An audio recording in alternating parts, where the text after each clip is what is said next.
మాతాపితృభ్యాం నమః. సర్వేభ్యో మహాజనేభ్యో నమః. South India సర్వాధికారి యూట్యూబ్ ఛానల్కి స్వాగతం, సుస్వాగతం. ఇప్పుడు మనం వచ్చేసి మహాదేవి నవరాత్రుల గురించి తెలుసుకుంటున్నాము. అందులో ఇప్పుడు వరకు మనము వచ్చేసి 8 రోజులు అంటే 8 రోజులు ఏ అమ్మవారిని పూజించాలి, ఆ అమ్మవారి విశిష్టతల గురించి, ఆ రోజున ఎటువంటి పూజలు అంటే ఎలా చేసుకోవాలి అనే విషయాల గురించి గురుగారి మాటల్లో తెలుసుకుంటూనే ఉన్నాము. ఇప్పుడు వచ్చేసి 9వ రోజు. ఈ 9వ రోజున ఏ అమ్మవారిని పూజించాలి, ఆ అమ్మవారి విశిష్టతల గురించి గురుగారి మాటల్లో తెలుసుకుందాము. గురుగారు నమస్కారం అండి. అందరికీ కూడా శుభాశీస్సులండి. మనం ప్రతిరోజు నవరాత్రుల గురించి ప్రతి విషయం కూడా అమ్మవారు ఏ అవతారం, ఆ అవతారం యొక్క రూపము, ఆమె యొక్క విశిష్టత గురించి మనం తెలుసుకుంటూనే ఉన్నాము.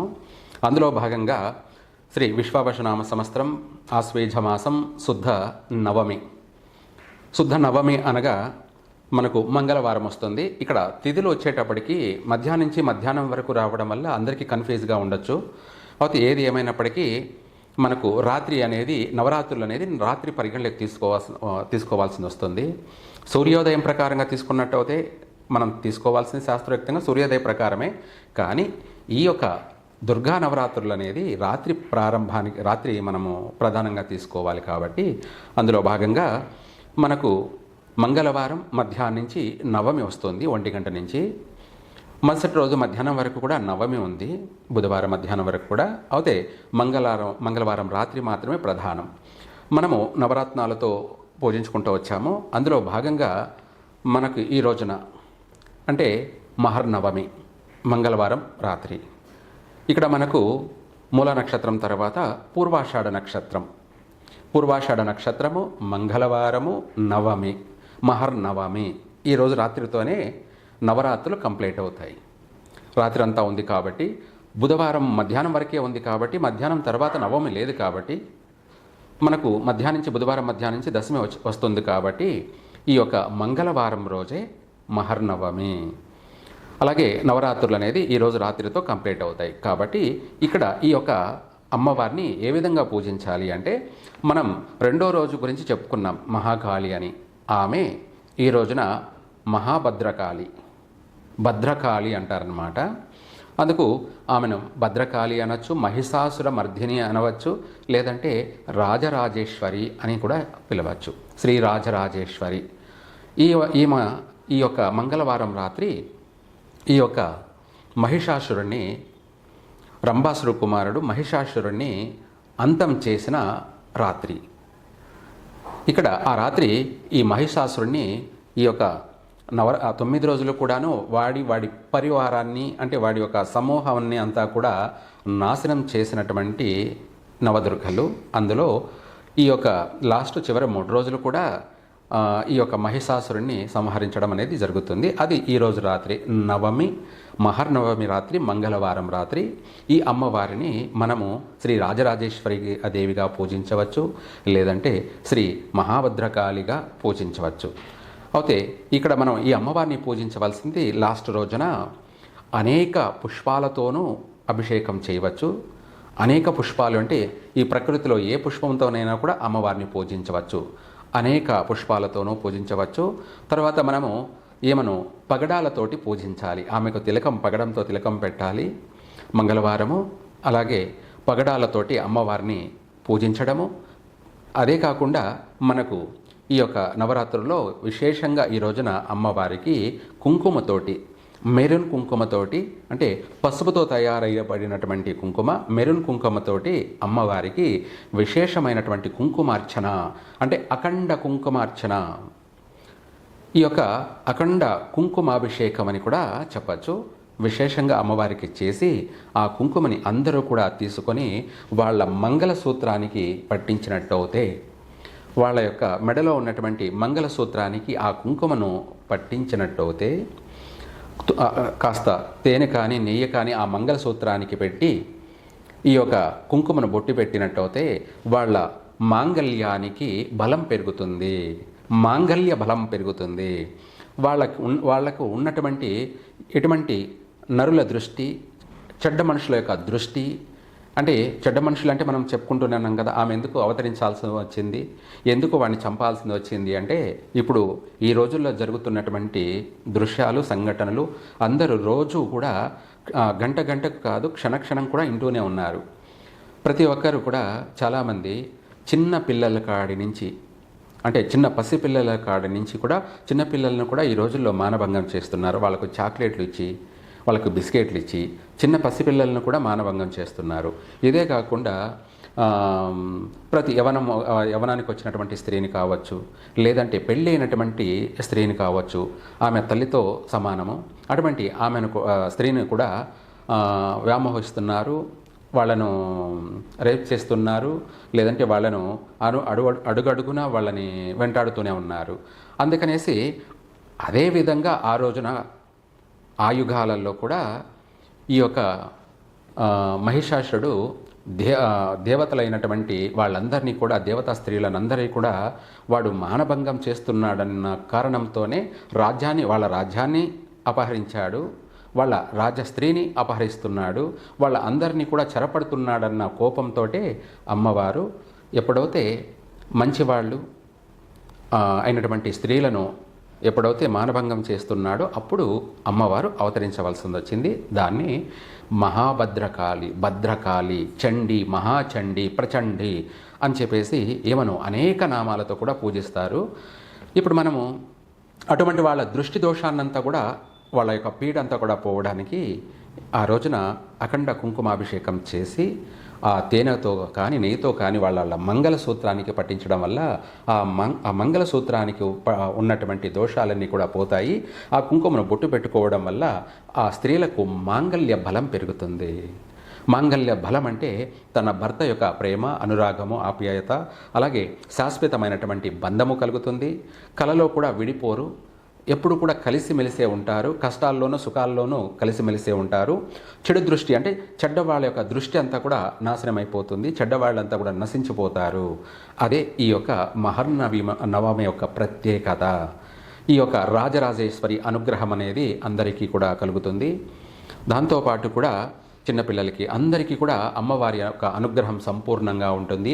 ఆ భద్రకాళి యొక్క అనుగ్రహం వల్ల స్త్రీలు ప్రశాంతంగా ఉంటారు, మనశ్శాంతిగా ఉంటారు, చక్కగా వాళ్ళ యొక్క కుటుంబంతో ప్రేమతోనూ అనురాగంతోనూ ఆనందమయమైనటువంటి సంసార జీవనాన్ని కూడా కొనసాగించగలరు. అదే ఈ యొక్క నవమి రోజు. ఈ రోజున అమ్మవారికి సకల నైవేద్యాలు కూడా పెట్టవచ్చును. అలాగే పళ్ళను, అనేక రకాల పళ్ళను కూడా అమ్మవారికి సమర్పించవచ్చును.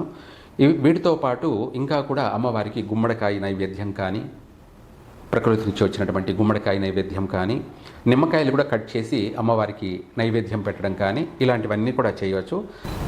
మనకు అమ్మవారి యొక్క విషయం గురించి మనం ప్రతి చెప్పుకుంటూనే ఉన్నాం కదా. అయితే ఇక్కడ అమ్మవారికి ఎంతో కోపం వచ్చి, ఎంతో ఆవేశము వస్తేనే అలా సంహరించగలిగింది. మామూలుగా బిడ్డలను కాపాడేటువంటిదే తల్లి. అలాగే తల్లిని కూడా వాడు కామంతో చూశాడు. తల్లిని కూడా, ఈ విశ్వానికే తల్లి ఆమె. ఈ విశ్వం అంటే యూనివర్సల్గా అందరికీ కూడా అమ్మ అయినటువంటి తల్లి. అటువంటి తల్లిని కూడా వాడు కామంతో చూశాడు. వాడు ఇంకా కూడా అంతకంటే శృతి మించి, నీవు నా అర్ధాంగి కావు, నన్ను వివాహం చేసుకొని నువ్వు సుఖపడు అని చెప్పి అమ్మవారిని వాడు ఎంతో వేధించాడు. అప్పుడు ఆమె ఇంకా తట్టుకోలేక వాడిని సంహరించాల్సింది వచ్చింది. అంటే ఇప్పుడే కాదు, అప్పుడు కూడా ఇలా, అప్పుడైతే అందరూ లేరనుకోండి, ఇప్పుడైతే అడుగడుగునా ఉన్నారు. ఇప్పుడు అంటే ఒక మాటలో చెప్పాలంటే, ఇప్పుడు అడుగడుగునా ఉన్నారంటే ముందు ఇంట్లో పెద్దల పెంపకం అనేది సక్రమంగా ఉండాలి. తల్లిదండ్రుల యొక్క పెంపకంలోనే ఉంటుంది. అది ఆ పెంపకంలో ప్రతి ఒక్కరు ఎక్కువ శాతం మంచి మార్గాన నడిచే అవకాశం ఉంది. ఇంట్లో పెంపకంలోనే లోపాలు, తప్పులు ఉండడం వల్ల ప్రతి ఒక్కరు కూడా ఎవరికి వాళ్ళే తయారైపోయారన్నమాట. అంటే ఎవరికి ఇష్టం వచ్చినట్టు వాళ్ళు ప్రవర్తిస్తున్నారు. ఇప్పుడైతే ఆడవాళ్ళు అలాగే ప్రవర్తిస్తున్నారు, మగవాళ్ళు కూడా అలాగే ప్రవర్తిస్తున్నారు. అందులో ఇద్దరు అలాగే మారిపోయారు. అంటే ఇప్పుడు మగవాళ్ళను ఆడవాళ్ళు చంపుతున్నారు, ఆడవాళ్ళను మగవాళ్ళు చంపుతున్నారు. అంటే ఇప్పుడు ఇది ఒకప్పట్లో ఎంతో నేరం అన్నమాట, స్త్రీలను చంపడం. అది ఇప్పుడు కామన్ అయిపోయిందన్నమాట. అయితే ఇదంతా కారణం ఏమిటి అంటే తల్లిదండ్రుల యొక్క పెంపకంలో మాత్రమే 100% లోపాలున్నాయి. ప్రతి తల్లి తండ్రి పిల్లల్ని క్రమశిక్షణగా ఏది చెయ్యాలి, ఏది చేయకూడదు, ఏదాన్ని ప్రేమించాలి, ఏదాన్ని ప్రేమించకూడదు అనేది ప్రతి దాంట్లో కూడా ఒక రీజన్ ఉండాలి, ఒక ధర్మం ఉండాలి. ఎవరిని మనము ఎలా చూడాలి, ఏ దృష్టితో చూడాలి, ఏ విధంగా మనము చూడాలి అన్నది కరెక్ట్గా ఆచరించాలి. వరుసైన వాళ్ళని మనం ప్రేమతో చూడాలి, చెల్లిని తల్లిని భక్తితో చూడాలి. ఇలాంటివన్నీ కూడా క్రమశిక్షణ అనేది ఉండాలి. అదే దారి తప్పినప్పుడే మనకు కలియుగాంతం, ప్రపంచ వినాశనం అన్నది జరుగుతుంది. అందులోనే ఇప్పుడు ప్రారంభంలో ఉంది. ప్రపంచ వినాశనానికి మొదటి పాదంలోనే ప్రారంభంలో ఉందన్నమాట. అందుకనేసి ఎవరైనా సరే ముందుగా తల్లిదండ్రుల నుంచే రావాలి. అప్పుడే లోకమంతా కూడా సుభిక్షంగా ఉంటుంది. అందులో మనకు ఇక్కడ అమ్మవారి అనుగ్రహం పొందడం కోసం మనము ఒక మంత్రం కూడా, గాయత్రి అలాగే రాజరాజేశ్వరి యొక్క మంత్రం. ఓం చక్రరాజాయ విద్మహే మహాచక్రాయ ధీమహి తన్నో చక్ర ప్రచోదయాత్. ఓం చక్రరాజాయ విద్మహే మహాచక్రాయ ధీమహి తన్నో చక్ర ప్రచోదయాత్ స్వాహ. ఈ మంత్రాన్ని పఠించండి. చక్కగా ఆ భద్రకాళి అనుగ్రహం కలుగుతుంది, ఆ రాజరాజేశ్వరి యొక్క అనుగ్రహం కలుగుతుంది. మనలో ఉన్నటువంటి చెడు లక్షణాలు, చెడు ఆలోచనలు ఇవన్నీ కూడా నాశనమైపోతాయి. మనము మంచి జ్ఞానవంతులు, మంచి విద్యావంతులు, మంచి ధైర్యవంతులు. ధర్మ సంస్థాపనార్థాయ సంభవామి యుగే యుగే. ఆడవాళ్ళైనా మగవాళ్ళైనా ధర్మాన్ని స్థాపన చేసిన వాళ్ళే దేవుళ్ళు. ఎవరైతే ధర్మాన్ని స్థాపన చేస్తారో, ధర్మాన్ని ఆచరిస్తారో, ధర్మ మార్గాన్ని నడుచుకుంటుంటారో వాళ్ళే దేవతలు, వాళ్ళే దేవుళ్ళు. ముఖ్యంగా పగడాలతో కానీ పూజించినట్టయితే అమ్మవారిని సమస్త సకల దోషాలన్నీ కూడా నశించిపోతాయి. వాళ్ళకు మాంగళ్య బలం కలుగుతుంది, ఐశ్వర్యం కలుగుతుంది, ఆరోగ్యము కలుగుతుంది, అనేక సమస్త సుఖాలు కలుగుతాయి. వీళ్ళందరికీ కూడా సంపూర్ణంగా ఆ రాజరాజేశ్వరి యొక్క అనుగ్రహం అనేది ముఖ్యంగా అందరికీ కలుగుతుంది. అందరూ కూడా బాగుంటారు. సర్వే జన సుఖినో భవంతు. విన్నారు కదండి. ఈ 9వ రోజున శ్రీ రాజరాజేశ్వరి దేవి అమ్మవారిని పూజించాలని వాటి గురించి విన్నారు కదండి. ఈ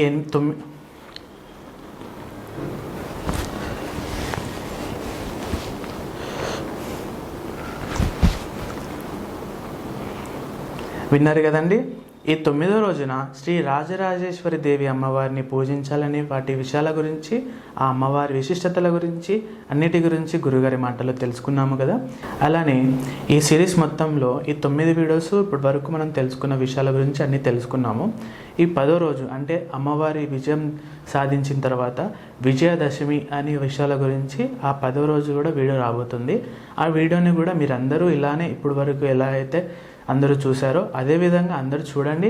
మీ ఫ్రెండ్స్ అందరికీ షేర్ చేయండి, ఫ్యామిలీస్ అందరికీ పంపించండి, లైక్ చేసుకోండి, సబ్స్క్రైబ్ కూడా చేసుకోండి. Thank you.